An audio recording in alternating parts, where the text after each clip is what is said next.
Okay, so today we're going to do the UAT user acceptance testing on release 4, cycle 1, which is editing customer information on the customer profile. So we're going to go through that UAT guide, and then once I'm done going through the UAT guide, I'll give you a quick demo of it in the UAT environment, and then you guys will be able to go out and start doing some testing. So this UAT guide is set up just like every other UAT guide you have seen in the past. We have our overview, and then your release 4, cycle 1 expectations and homework. So what we're going to expect you to be able to get through in this UAT session is editing basic customer information. So we want to make sure that you can navigate to the customer profile. You're able to view customer information on the customer profile. You're able to edit that information and also be able to utilize the customer title bar. Your feedback will be due by Tuesday, June 3rd. Typically, we do the Tuesday after, so usually this would have been due on the 27th, but with Memorial Day being on Monday, I want to make sure you all have plenty of time to test. And since I'm out next week, I won't be able to review your feedback anyway. So Tuesday, June 3rd will be your due date to get in here and do that user acceptance testing. In this UAT document, you will also have a link to the testing site where you'll be able to go and do your testing, as well as a link to the UAT notebook, which I'll pull that up once we are done going through this item here on where to put in your feedback. So when you're logging your entries, as always, make sure that you are documenting your information as you're completing your UAT work. If you wait to document at the end, you might forget something. The first page of the notebook does have an example that you can go back and refer to if you want to see how things should be documented in the UAT notebook. And then in the notebook, you will find the section labeled release 4, cycle 1. So I'll actually go ahead and pull it up. Maybe. So here is release 4, cycle 1, and there's going to be 3 tabs here. The navigation to the customer profile and viewing the customer information is your first tab. The title bar has its second tab, and then the edit customer information will have its third tab. If you do want to go and look at that example, it's in release 3, cycle 1 example reporting. If you just want to see kind of what it should look like when you're putting your feedback into the notebook. But we'll be doing release 4, cycle 1. And as always, be concise but detailed. And if there are multiple issues in one area, address those separately for clarity. If you have any issues accessing the notebook or any of the other items, feel free to reach out to anybody on our team, myself, Olivia, Lynette, or Al, and we'll make sure we get you squared away.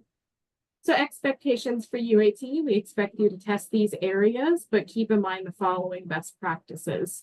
We want you to test thoroughly, be detail-oriented, and then keep in mind the type of feedback we're looking for. You do not have to put in which item that you find, but just to kind of know what we're looking at as VAs. Bugs are when the system does not work as expected, and we will be tracking those. Issues would be if the system is working according to the requirements that we set out, but you feel like it's not working how it should for the user. So if there's something that we think we need to be updated for user clarity, we can do that. And then the enhancements are where everything is working as it should be, but maybe we're wanting to change something or improve something. So when we go through your feedback, we will note if what you put in is a bug, issue, or enhancement, and we'll go through that feedback later down the road. So best practices for effective UAT, think like the end user and be specific and thorough. And the one thing that's not in here, we do want you, when you're putting your feedback in, put your name on there so we know who put the feedback. So that if we can't replicate it or if we're having some issues, we can reach out to whoever provided the feedback and figure out what happened when you were doing your UAT. And then always provide feedback and provide screenshots if possible so that we can see exactly where you were at and what was happening. So this is a short UAT session today. So it's going to be just over a very small portion of the customer profile. So what we're going to be doing first is making sure you can navigate to the customer profile. So when you go into IWDS 2.0 and you click on the customer link at the top here, it'll take you to your customer and application list. Those of you who have already participated in user acceptance testing should already have test customers in here that you created as part of the creating a customer profile, doing the deduplicate customer search, things like that. So you can find your customer that you want to look for either by using the search parameters on the left-hand side of the screen, or just by using the list on the right-hand side of the screen to find who you want to work with. Once you know who you're working with, you're going to click on their last name that is hyperlinked, and that will take you to the customer profile. And then the customer profile is where we're going to be doing UAT. A few things to note about the customer profile. The customer profile does have 3 sections within it that has a lot of different information. The 3 sections are customer information. That is the UAT we are doing today. The application summary section, which has the applications table and the program services table. These are still under development and are not a part of UAT.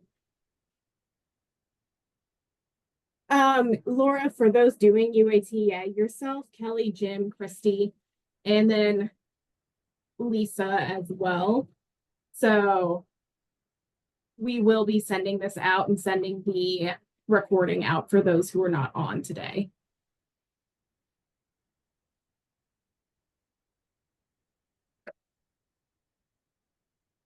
So I did notice we are missing a few folks, and we will be doing this UAT tomorrow with the locals as well.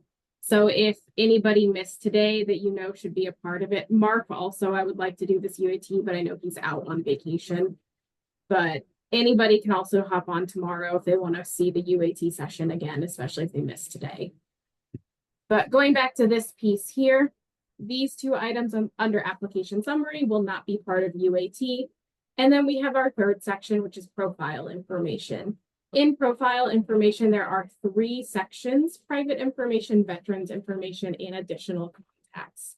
Private information and veterans information are both also still under development and not part of UAT right now. Those are going to be dependent on the application, and what gets finalized on the application will determine what gets shown here. And then the 3rd section is additional contacts, and that will be what we'll be covering in put that backwards. So that would be release 4, cycle 4, release 2. So that'll be done not next Wednesday, but the following Wednesday on June 4th. We'll be doing our 2nd piece of UAT on this. And yep, Kelly, we will send an email out after we are done today with the direct links to the notebook, the UAT guide, as well as the testing site and the recording. So we'll make sure everybody gets all those direct links. So once we are on the customer profile, the very first section here is customer information. So these are all of the fields that will be in the customer information section. They are detailed out down below here. So you'll be able to view everything that is on a customer. Everything that you filled out for the create customer profile that are not the more detailed questions like the race and ethnicity questions, the accommodations, veterans. Those will be later down the line in the private and veteran sections. But your basic customer information, first name, last name, phone number, if they put in an email address, things like that, will all be shown here in this section. So you'll be able to verify that the information you put in during the create customer profile is now showing in the customer profile itself. 2 fields to note here that are a little different is the age field. This is an auto-calculated field based off of the date of birth and the today's date that will tell you exactly how old the customer is. This is just for the career planner reference, so they can just do a quick glance and know how old their customer is. I know that when you get to applications and eligibility, the system's going to auto check if they're going to be eligible in that age range for youth. But this is just a nice visual for you to be able to go back and look at that. The other field here is LOIA. You can see in my example, it does have an NA on LOIA, and that is because that is not determined until they do the application. So this customer doesn't have an application yet, so the LOIA is going to show NA. But for any customers that do have an application, it'll show what LOIA they are associated with in this area as well. Another thing to note, there are 2 fields that are currently missing in this customer information section, and that is the Illinois workNet username and the Illinois workNet ID number. We are going to add both of these to the customer information section. They'll be at the bottom here so that if you do need to quickly pull up their ID for Illinois workNet, or maybe they need their username, you'll be able to access that information. So you won't see it now, but it is going to go into development in our next sprint. So they'll be added in the next couple of weeks. So that is the viewing section on this page, just this first section on the profile. The other piece we want you to view and make sure it's working and all the data is passing back the way that you're expecting it to is that customer title bar. So at the top of the customer profile, you do have this title bar that tells you that you're at the customer profile, tells you the full customer name, first name, middle initial, if they entered one, and last name. If they enter any pronouns into the customer information, they will also be shown here. If they did not disclose any pronouns, then that would just not display at all. And there will be a closed view and an open view for the customer title bar. This is the closed view. And when you click on it, it's going to expand the title bar and it's going to open it so that you can view these 4 additional fields, which will be the customer's preferred name, their preferred communication method, their primary phone number, and their email. On this page, it looks a little duplicative because you do see all of this information just right below. But the reason why we have this title bar built this way is because it's going to be accessible throughout the entire area of the customer. So if you're in the career plan or you're in case notes, or maybe you're doing, goals or in objectives, assessments, wherever you may be, this will still be available for the career planner to be able to open and close. So maybe you're doing something in assessments and you go, oh, I meant to email Robert something and I totally forgot. You can just come in here, grab Robert's email, shoot him off a quick email real quick without having to navigate back to the customer profile for that info. Kelly, right now the top name is their proper name. So it does show the full name, Robert, and then the preferred name is right here. If that is something that you think needs to be switched, feel free to put that into your feedback when you're doing UAT, and we can definitely discuss switching that around or displaying it a different way so it's more prominent. But right now, yeah, this is their legal first name that they enter into the system, and the preferred name will be here. Any questions about the title bar or just the regular display area before we go into the edit field?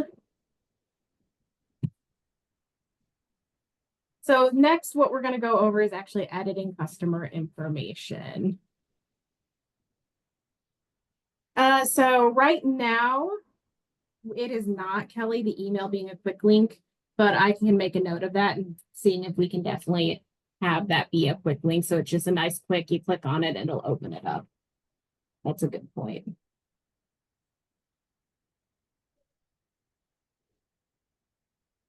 If I can write on my notebook. Okay, I got that noted. Thank you, Kelly. So when you are ready to edit a customer's information, you're going to be able to click this edit button over here on the right, and it's going to open up the edit customer information screen. So this is where you can go in and make any of those edits for a customer. The items that are required are the minimum required items that you've had to fill out on the Create Customer Profile. So you won't be able to come in here and delete their email or their zip code. It will require you to have something in those fields, but all the other fields that are optional, you'll be able to take out or remove if you need to. So you can come in here and do any sort of changes you need. Maybe in this example, Robert moved and I need to update his address. So I could go into that edit, change the address, make my changes, hit save at the bottom. Or maybe he got a new phone number or a new email address. So any sort of changes you can do here, you can do what you need to do. This is a living area for the most up-to-date information for a customer. So once a customer has completed an application and that application is certified, that application is static. You're not going to be able to go back in and change the customer's name or address on the application, but you can still come into the customer profile and make those changes there. So that information will not pass back and change the application, but you do want to know the customer's most up-to-date information so you have it readily available. On the flip side, if a customer has not completed an application yet, but maybe you're just talking to Robert, and while you're talking to Robert, you got his full address and you went ahead and put it in here. When you start the application, and that's where you're required to put in that full address, it'll pass the information over to the application, so you're not doing duplicative work. So that is one nice feature that we'll have here. So once you do that, you make your changes, you hit save, and then once you hit save, all of your changes will now display back onto the customer profile. And then if you made any changes, like their zip code or anything like that that's on the customer and application list, it'll make those changes there as well. If you do want to cancel this without making any changes, you can click the cancel button and then it'll cancel you out without making any changes. And then down here does have the list of everything that we do have on the edit customer information side. So that is the document that we will email you out. And then I'm going to do a quick demo in UAT, and then that'll be it. Like I said, this is a short UAT for you guys this week. So we're going to go into our UAT environment. When you first come into that link, it is going to bring you to this home page. You do not have to worry about clicking the login button or anything like that. Ignore everything on this page and just click the customer tab at the top here, and it's going to bring you to your customer and your application lists. Pick whichever customer you're going to work with. I'm going to pull up my test customer. So I've got Theodore Mosby here, if anybody's a How I Met Your Mother fan. And I clicked on his name and brought me right over to the customer profile. Right now, all I have is the minimum information that I filled out on the Create Customer Profile. I have not gone in and edited any information. One thing I do want to note about the preferred name is if the customer did not give you a preferred name, they didn't say they had a preferred name, or they're like, no, I go by Theodore, the preferred name is going to default to their first name, just so that you have that. And yes, Christy, you can create an original customer or a new customer. You are more than welcome to do that as you go through UAT. So what we're going to do is right now you can see as I clicked on Theodore's title bar, his preferred name is listed and his email is listed, but his preferred communication method and his primary phone number show as NA because that was not part of the Create Customer Profile.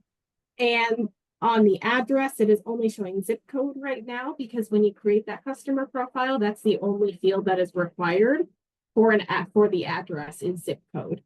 So maybe I sat down with Theodore and he lets me know some additional information. He gives me his phone number, he gives me his full address, and he tells me that he goes by Ted. So I can be like, okay, let's go ahead and put that all in the system. I'm going to click that edit button and it's going to pull up all of his information. So now I can say, he told me that he prefers to go by Ted, so I'm going to put that in. Also told me that his pronouns are he, him, his. And we have his zip code, which is the Bluff zip code. But he told me he lives at 317 North Branch Street in Bluffs, and that is in Illinois. So I can fill out his full address now. We already have his email address. Then he tells me, yeah, this is my phone number. So I get that put in and I ask him, hey, can you receive text messages? Yes or no? He says yes. And he prefers to be contacted by text message. So I can put that in as well and hit save. It is going to have that confirmed customer address that we do have set up. So it'll show you what you entered and what's recommended. So you can put that in and continue.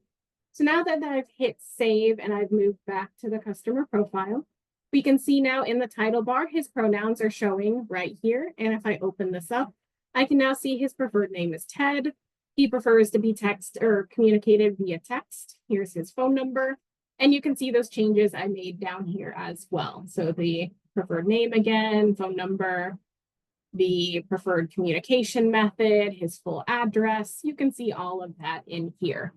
So feel free to come in here and make, any sorts of changes left and right, try different options, make sure it all is working the way that you're expecting it to work.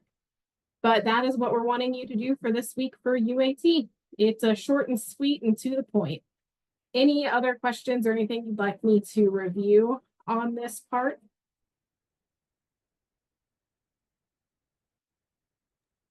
Hey, Taylor, I have a quick question. Did you said you wanted those our testers to attend the session for tomorrow? Yeah, No? for any local people, an email was sent out earlier this week for them. Oh, okay. All right, cool. Thank you. Yep, so they got an email letting them know we're doing UAT and they got the documents and stuff already, and we'll do the same thing with the locals that we'll do with you guys. Okay, Is once we're done with UAT, we'll send out another email with the documents and the recording so that they can send it to whoever they want to test if they were not able to attend. okay, thank you. Yeah. All right. So that concludes the UAT for editing customer information. I'm going to go ahead and stop the recording.